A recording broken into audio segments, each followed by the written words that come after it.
Bienvenue sur Teach, votre mission d'enseignement de maturité spirituelle. Aujourd'hui, le Seigneur nous accorde la grâce de continuer le sujet que nous avons commencé déjà depuis hier, l'amour. Nous regardons l'amour dans toutes ses facettes. Aujourd'hui, nous voulons étudier la bonté qu'il y a dans l'amour. L'amour n'est pas vraiment amour si on n'exprime pas combien il y a à l'intérieur de bonté. Il faut exprimer de la bonté dans l'amour pour qu'on confirme sa nature. Si quelqu'un vous dit que vous ne l'aimez pas ou que vous ne montrez pas assez la détermination de votre amour, qu'est-ce qu'elle est en train de dire, cette personne? Elle dit simplement que vous n'avez pas assez exprimé votre bonté.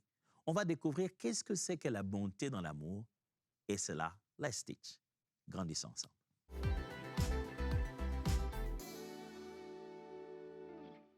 Dans 1 Corinthiens chapitre 13, comme vous le savez, Paul étaye les attributs de l'amour. Il parle l'amour est patient, l'amour est rempli de bonté, l'amour est plein de bonté. Le mot qu'il utilise, c'est le mot kresteuetai, qui veut dire bonté active, douceur qui agit. L'amour est rempli d'une bonté active. Ce n'est pas juste être bon dans ses pensées, avoir de bonnes intentions. Non, c'est exprimer, montrer en action, poser des gestes qui prouvent notre bonté. C'est aussi de la douceur qui agit. C'est être doux en action. Juste pas être doux en action. Quand on parle d'aimer, on pense tout de suite à Dieu. Dieu est amour. On devrait remarquer que Dieu aussi est bon. Et ça, c'est clair. Quand on dit tout le temps « Oh, Dieu est bon », c'est parce que c'est l'expression de son amour. L'amour est censé être bon. Comment pourrais-tu dire que tu aimes sans être bon? Je l'aime beaucoup, mais je suis méchant envers lui. Moi, quand pour que quelqu'un sache que je l'aime, il doit sentir ma méchanceté. Ce n'est pas biblique. L'amour est fait de bonté. Premièrement, qu'est-ce que j'entends par ça? La bonté qui rend la grâce palpable. La grâce est palpable au travers de la bonté. Lorsque la bonté s'exprime, elle exprime la grâce de Dieu. Si Dieu est un Dieu de grâce, nous le voyons à travers de sa bonté. Sa bonté est palpable. La bonté rend cette grâce-là palpable. Si je t'aime et je te fais faveur, ça doit s'exprimer à travers un geste, ça doit s'exprimer à travers un fait. Quelque chose doit être fait qui confirme cela. Nous allons lire Tite, chapitre 3, versets 4 à 5. Voilà ce qui est écrit. « Mais lorsque la bonté de Dieu, notre Sauveur, et son amour pour les hommes ont été manifestés, il nous a sauvés, non à cause des œuvres de justice que nous aurions faites, mais selon sa miséricorde, par le bain de sa régénération et le renouvellement du Saint-Esprit. » Dieu nous a sauvés. Il a posé des actes de bonté. Il nous a montré qu'il est bon et qu'il nous aime. Comment? En nous sauvant par le bain de la régénération et le renouvellement du Saint-Esprit. Si c'est de l'amour, c'est censé être bon. Et si c'est bon, c'est censé être actif. Psaume 34, le verset 9 ou verset 8, ça dépend des versions. Psaume 34. « Sentez et voyez comment l'Éternel est bon, heureux l'homme qui cherche en lui son refuge. » Le psalmiste va jusqu'à un niveau si littéral, il dit « Sentez et voyez, vivez ça, expérimentez la bonté de Dieu. Dieu est bon et heureux l'homme qui cherche en lui son refuge. » Mes frères et sœurs, si nous sommes chrétiens et que nous aimons les gens autour de nous, nos membres de famille, nos amis et même nos ennemis, aimer signifie être bon. On ne peut pas aimer avoir le bras croisé. Aimer signifie être bon. Et la bonté, c'est la bonté qui rend la grâce palpable. Écoutez bien cette phrase. La bonté est la texture de l'amour. C'est-à-dire que si l'amour avait une matière physique, comme ça, comme je tiens ma tasse, et en fait, si vous touchez ma tasse ici, elle est faite de petites lignes, c'est très beau, et sur cette tasse, en la touchant, il y a une texture. C'est le corps, la peau, la particularité de cette tasse. Et si l'amour avait un corps, ça s'appellerait la bonté. C'est-à-dire le premier contact que vous avez de l'amour, le souvenir que vous allez garder d'avoir touché, palpé à l'amour, c'est la bonté. Comment alors dites-vous que vous aimez les gens et que vous les touchez par l'amour et que votre amour est palpable s'il n'y a pas de manifestation de bonté? Deuxièmement, des paroles qui soignent. La bonté, c'est les paroles qui soignent. Proverbe chapitre 12, verset 18. Tel qui parle légèrement, blesse comme un glaive, mais la langue des sages apporte la guérison. Mes amis, vous ne pouvez pas dire que vous êtes bon envers quelqu'un si vous n'êtes pas capable de l'être avec vos mots. C'est avec vos mots que vous exprimez aussi la bonté. Oh, ce n'est pas seulement avec un don.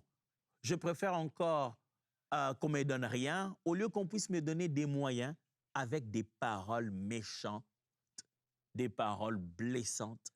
On me donne, mais on me fustige des mots. Bonté, c'est assaisonner des bonnes paroles aussi. Le proverbe l'a si bien dit, tel qui parle légèrement blesse comme un glaive, mais la langue des sages apporte la guérison. Éphésiens chapitre 4, verset 29. Qu'il ne sorte de votre bouche aucune parole mauvaise, mais s'il y a lieu, quelques bonnes paroles qui servent à l'édification et communiquent une grâce à ceux qui l'entendent.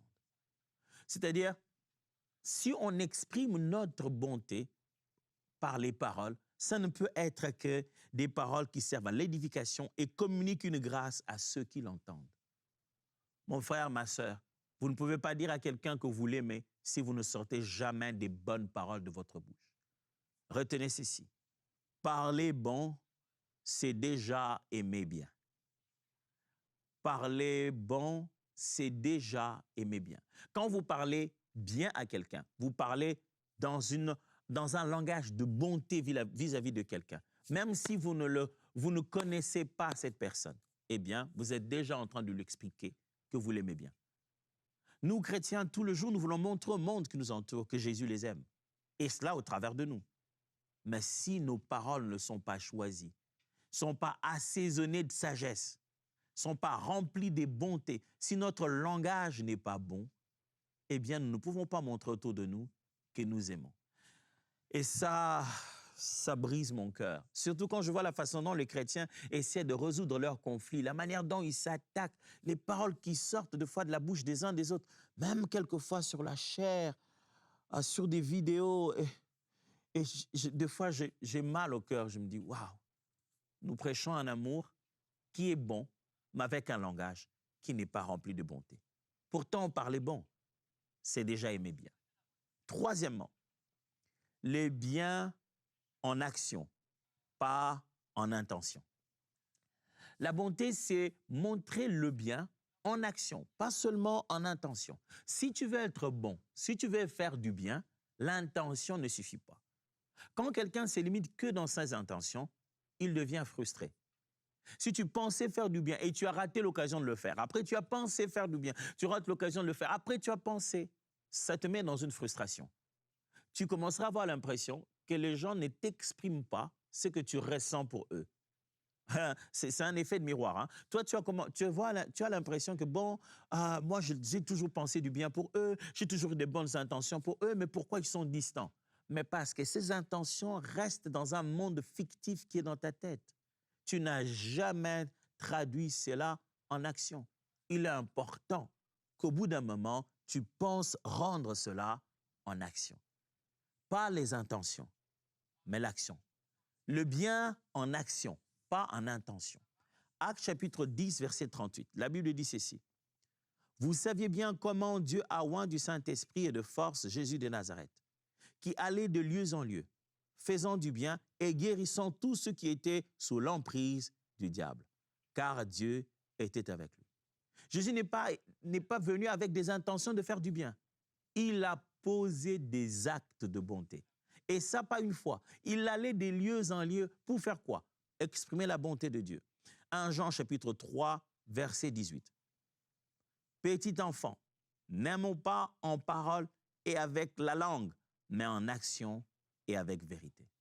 L'amour, mes frères et sœurs, devrait être en action et avec vérité. La bonté est justement l'action de l'amour. La bonté doit être l'action et non pas juste l'intention. Retenez bien cette phrase. L'amour fait moins de discours, mais plus de secours. Écoutez-la bien. L'amour fait moins de discours, mais plus de secours. Quand quelqu'un aime, ce ne sont pas les longues paroles qui vont confirmer son amour. Ce ne sont pas des longs discours. Quand quelqu'un a un besoin, tu ne viens pas là commencer à étendre un art oratoire, à lui parler. Non, tu viens pour poser un acte, pour faire quelque chose. Deux fois, tu n'as pas besoin d'ouvrir la Bible pour prêcher à quelqu'un. Déjà, à la base, il ne connaît pas la Bible et n'y croit pas. Plutôt, en posant des actes de bonté, il a la preuve que tu as un Dieu qui est bon. Quatrièmement, la bonté qui coûte. La bonté coûte, mes amis, du temps, du confort, des ressources. Quand on dit que aimer, c'est être bon, c'est exprimer de la bonté, ça veut dire que aimer a un prix. Quand vous aimez quelqu'un, sachez que vous allez payer. Pas qu'il vous demande de payer. Vous allez investir. L'amour, c'est investir dans l'autre par des actes de bonté. Je vais le répéter. L'amour, c'est investir dans l'autre par des actes de bonté. Investir en temps, investir en effort, en confort, en ressources, c'est mettre des efforts au bien-être de l'autre. C'est ça, l'amour qui s'exprime par la bonté. Proverbe 3, 27 dit, « Ne refuse pas un bienfait à celui qui a droit quand tu as le pouvoir de l'accorder. » Oh, cette phrase est très forte. C'est une phrase qu'il faudrait beaucoup rappeler à nous autres frères et sœurs chrétiens dans nos milieux professionnels. C'est étonnant de voir qu'on sait que quelqu'un en a droit, mais on le lui refuse. Il en a droit, mais parce qu'il n'en est pas conscient, on le lui refuse. Il en a droit parce que nous, on est en position de le lui refuser, eh bien, on s'amuse à le lui refuser. Quand quelqu'un a droit à un acte de bonté, la Bible dit « ne le lui refuse pas ». 2 Corinthiens chapitre 9, versets 6 à 8. « Sachez-le, celui qui sème peu moissonnera peu, et chacun donne, celui qui sème peu moissonnera peu, et celui qui sème abondamment moissonnera abondamment. Que chacun donne comme il a reçu en son cœur, sans tristesse ni contrainte, car Dieu aime celui qui donne avec joie. Et Dieu peut vous combler de toutes sortes de grâces, afin que possédant toujours en toutes choses de quoi satisfaire à tous vos besoins, vous ayez encore en abondance pour toute bonne œuvre. » Paul est en train de parler de la manière dont Dieu se souvient de ceux qui ont sémé dans son œuvre, qui ont sémé dans la vie des autres, parce que le cas ici, c'est aussi des cas de récoltes, sémés dans la vie des autres, expression d'amour et de bonté. Mes amis, la bonté nous coûte. On paye. On paye. Tu ne peux pas te dire que tu vas être bon envers quelqu'un et sans y mettre tes poches, ton temps, tes réflexions, tes énergies. Non, impossible. Aimer quelqu'un, c'est investir. Tiens, regarde deux amoureux. Les premiers signes qu'ils donnent à l'un à l'autre sans se dire, sans se l'avouer, la première des choses que les deux amoureux font, ils se mettent à investir dans l'un et dans l'autre. Certains ne savent pas comment jouer à ce jeu-là, ils se mettent à investir beaucoup d'argent au point que ça devient quand même gênant. Fleurs, des choses, ça devient presque une façon de corrompre l'autre. Mais les premiers signes qui montrent que deux personnes s'aiment, c'est tout de suite le prix à payer, ce que ça coûte dans les actes de bonté. Ça coûte du temps, ça coûte de la présence, ça coûte de la proximité. Retenez ceci, la bonté qui ne coûte rien ne change rien. Une bonté qui ne coûte rien ne change rien. Quand tu veux montrer à quelqu'un que tu es bon, sans que ça ne t'ait rien coûté, ça ne peut pas le toucher au point d'amener un changement. La bonté qui ne coûte rien ne change rien. Je veux changer mon milieu avec un amour fort de Jésus. Qu'est-ce que je dois faire? Je dois exprimer des actes de bonté qui ont coûté. La cinquième des choses, dans la bonté de l'amour, c'est que bon, même quand c'est dur, quand on dit que l'amour est plein de bonté, que l'amour est bon, ça veut dire que l'amour est bon même quand c'est dur. Une douceur qui s'exprime même sous la pression. L'amour est bon, même quand c'est dur. Douceur, même sous la pression. Romains chapitre 12, versets 20 à 21. Mais si ton ennemi a faim, donne-lui à manger. S'il a soif, donne-lui à boire. Car en agissant ainsi, tu amasseras des charbons ardents sur sa tête. Ne te laisse pas vaincre par le mal, mais surmonte le mal par le bien. Regardez, il dit même quand ton ennemi a faim, donne-lui à manger. Même quand tu es dans un contexte d'inimitié et que cette personne est ton ennemi, il dit même là, pose des actes de bonté. Il ne dit pas ton ennemi a faim pour montrer que tu es un chrétien. Prie pour lui pour qu'il ait la nourriture. Ton ennemi a soif pour montrer que vous n'avez pas de problèmes. Pense à lui dans ta prière, qu'il ait quelque chose à boire. Oh Seigneur, nous bénissons ce repas. Pense aussi à nos ennemis et souviens-toi de... Non, c'est pas ce qu'il dit. Il dit, tu sais que ton ennemi a soif, qu'il a faim, va poser un acte de bonté, même quand c'est dur. Luc chapitre 6, versets 27 à 28 dit, « Mais je vous dis, à vous qui m'écoutez, aimez vos ennemis. Faites du bien à ceux qui vous haïssent. Bénissez ceux qui vous maudissent. Priez pour ceux qui vous maltraitent. » Wow! Nous, ce qu'on fait, on regarde ces versets en disant, priez pour ceux qui vous maltraitent, priez pour ceux qui vous maudissent, priez pour ceux qui vous haïssent. Nous avons pris le mot prier et nous l'avons adapté à toute adversité. Non, il choisit très bien les verbes. Aimez vos ennemis. Faites du bien à ceux qui vous haïssent. Pourquoi? Parce que aimer signifie être bon. Dieu ne peut pas nous demander d'aimer nos ennemis sans être bon, parce que l'amour est plein de bonté. Ce qui veut dire aimer les ennemis, c'est leur exprimer des actes de bonté, même quand c'est dur. Et retenez bien cette phrase. Ma douceur en tempête prêche plus fort que mes mots au calme. Ma douceur en tempête prêche plus fort que mes mots au calme. Être doux pendant qu'il y a la tempête, garder ce cœur de bonté et de douceur, pendant que tout autour de nous montre que oh, ça souffre, là on lui jette des pierres. Mais à ce moment-là, toi, tu restes doux, tu continues à exprimer la bonté par l'amour, tu poses des actions même dans les moments les plus difficiles de la tempête. Ça parle beaucoup plus fort que si tu te mettais à exprimer toute la théologie que tu connais quand tout va bien. Ça veut simplement dire, quand tout va bien, on ne t'écoute pas bien. C'est quand c'est dur que ta voix est mieux entendue. Quand tout va bien, personne ne t'entend. Mais c'est quand tu souffres que tout le monde est attentif. Imaginez qu'on soit dans une pièce, quelqu'un est là en train de parler. C'est que deux personnes sont en train de dire là-bas, ça ne me concerne pas. Mais si une d'entre elles est dans une souffrance, qu'elle crie « Ah !» Même si j'étais dans une conversation qui était mienne, je vais me sursauter. Quand ça ne va pas, ça attire l'attention. Et c'est à ce moment-là, quand on a l'attention de tout le monde, qu'on doit leur montrer qu'on est un enfant de Dieu. Comment? Parce que même à nos ennemis, même les moments les plus difficiles, il faut faire du bien. 6. Bonté est différent de naïveté. Être bon, mes amis, ce n'est pas être naïf. Quand on aime, on est bon. Quand on aime, on n'est pas naïf. La vérité doit être accompagnée des limites aimantes. On doit dire la vérité et on doit placer des limites. On doit montrer la bonté sans être naïf. Sans commencer à être exploité parce qu'on est bon. Oh, je vous assure, mes amis, le monde dans lequel nous sommes, l'homme est malin, l'homme est mauvais. Il voit ta bonté, il commence à l'exploiter comme il veut. Il vient en se disant, dans tous les cas, que je sois ami, que je sois ennemi, il va me donner.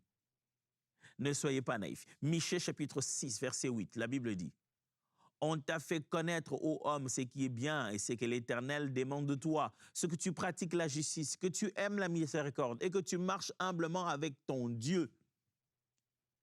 Voici ce que Dieu veut. Sois bon, pratique la miséricorde, marche humblement avec ton Dieu. » C'est clair. Éphésiens chapitre 4, verset 15, il est écrit, « Mais que professant la vérité dans la charité, nous croissions à tous égards en celui qui est le chef, Christ. » Professant la vérité dans la charité, nous croissions à tous égards. Il dit, nous devons dire la vérité dans l'amour. Ce n'est pas parce que j'aime que je dois être naïf. J'ai été bon, et tu as pris ma bonté pour la naïveté. Je dois te dire la vérité. J'ai donné. Là, je ne donne plus. Ça ne veut pas dire que tu es rempli de haine. Non, ça fait partie même de l'expression de l'amour et de la bonté. Quelquefois, être bon envers quelqu'un, c'est arrêter de lui donner. Arrêter, c'est ça ton acte de bonté. Retenez bien ceci. La bonté protège. Elle ne couvre pas le mal. C'est très bien nuancé. La bonté protège, mais elle ne couvre pas le mal. C'est-à-dire que je te protège de toi-même. Je te protège du fait que si je te donne encore l'argent, je sais où tu vas avec et quel genre de vie tu vas mener, combien de mal ça va te faire à ta santé. Je te protège, mais je ne couvre pas le mal. Oh, donne-moi, qu'est-ce que ça va faire? Ça, c'est ma décision personnelle. Si je veux en faire ce que je veux, toi, tout ce que tu as à faire, tu es un enfant de Dieu, donne-moi. Ce n'est pas biblique, ne sois pas naïf, mon frère. Ne sois pas naïve, ma sœur. Ne fais pas ça. Être bon, l'aimer, c'est le protéger. Et le protéger, ce n'est pas lui donner ça, parce qu'avec ce que tu lui donnes, il va aller se détruire. Septièmement, souvenez-vous, on parle de l'amour qui est bon. Et on entend décrire qu'est-ce que c'est que la bonté dans l'amour. Sachez que la bonté est fruit de l'esprit. Et ça se pratique quotidiennement. Mes amis, vous ne devez pas vivre la bonté dans des jours en disant « Bon, aujourd'hui, c'est quel jour? C'est mardi? Non, mardi, ce n'est pas le jour de bonté. On verra ça demain. » Non. La bonté se pratique quotidiennement parce que c'est dans notre homme intérieur déposé dans le Saint-Esprit et par le Saint-Esprit. Galates 5, 22-25. Mais le fruit de l'esprit, c'est l'amour, la joie, la paix, la patience, la bonté, la bienveillance, la foi, la douceur, la tempérance. La loi n'est pas contre ces choses. Ceux qui sont à Jésus-Christ ont crucifié la chair avec ses passions et ses désirs. Si nous vivons par l'esprit, marchons selon l'esprit. Mes amis, marchez selon l'esprit. Si vous vous croyez être mature et spirituel, vous devez être bon. C'est l'expression de quelqu'un qui est rempli du Saint-Esprit. Colossiens 3, 12-14. Ainsi donc, comme des élus de Dieu, saints et bien-aimés, revêtez-vous des sentiments de compassion, de bonté, d'humilité, de douceur, de patience. Supportez-vous les uns les autres, et si l'un a le sujet de se plaindre de l'autre, pardonnez-vous réciproquement.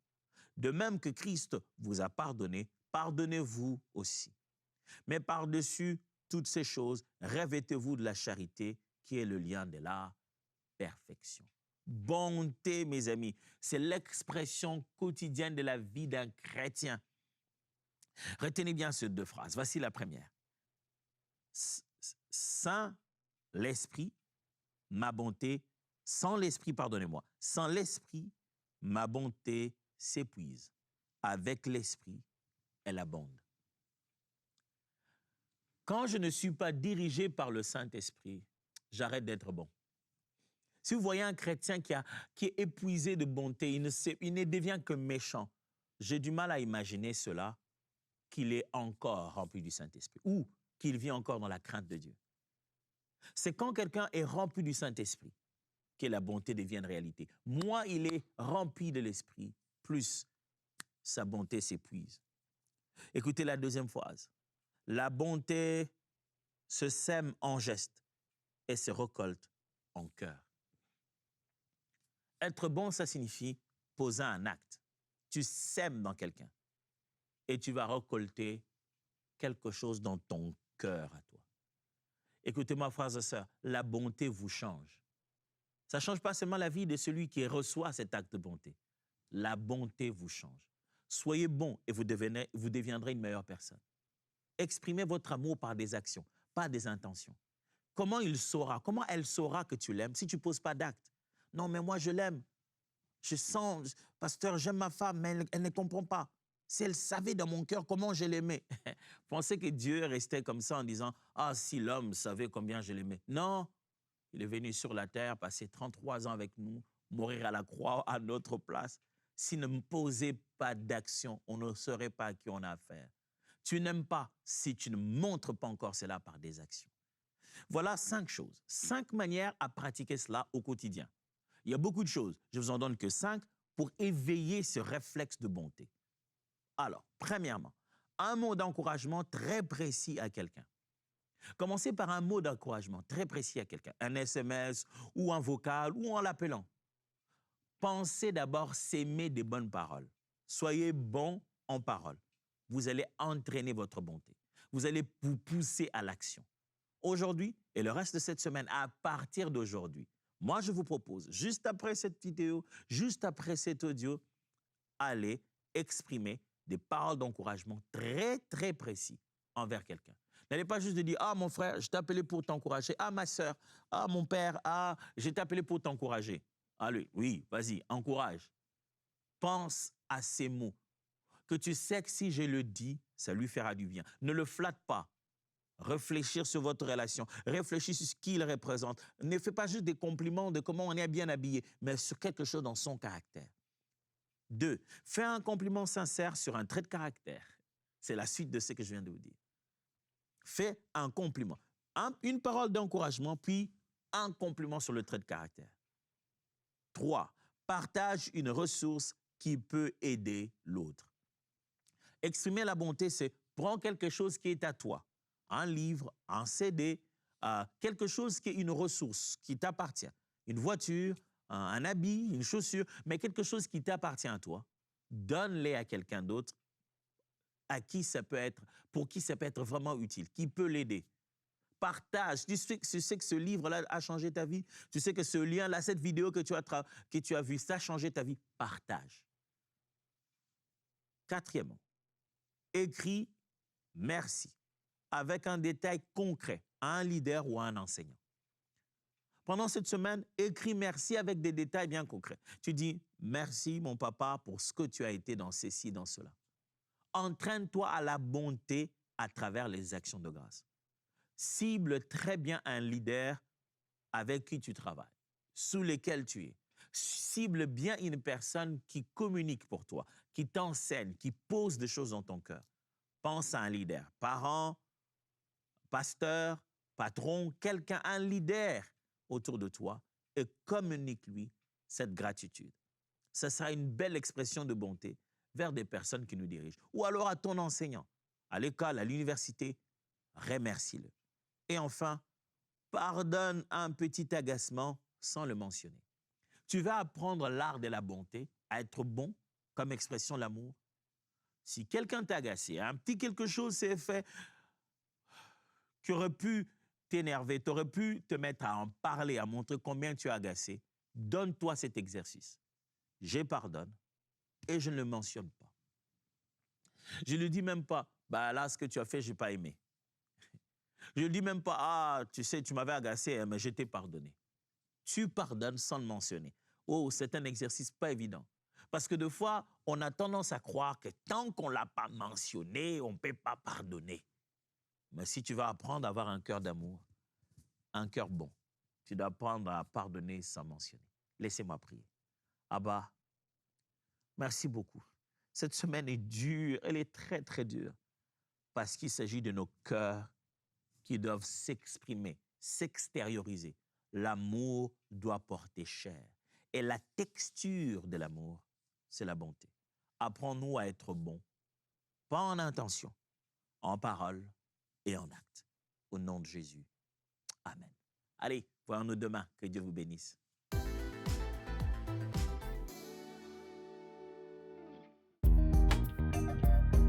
Merci à tous nos précieux partenaires grâce auxquels cette émission a pu être réalisée.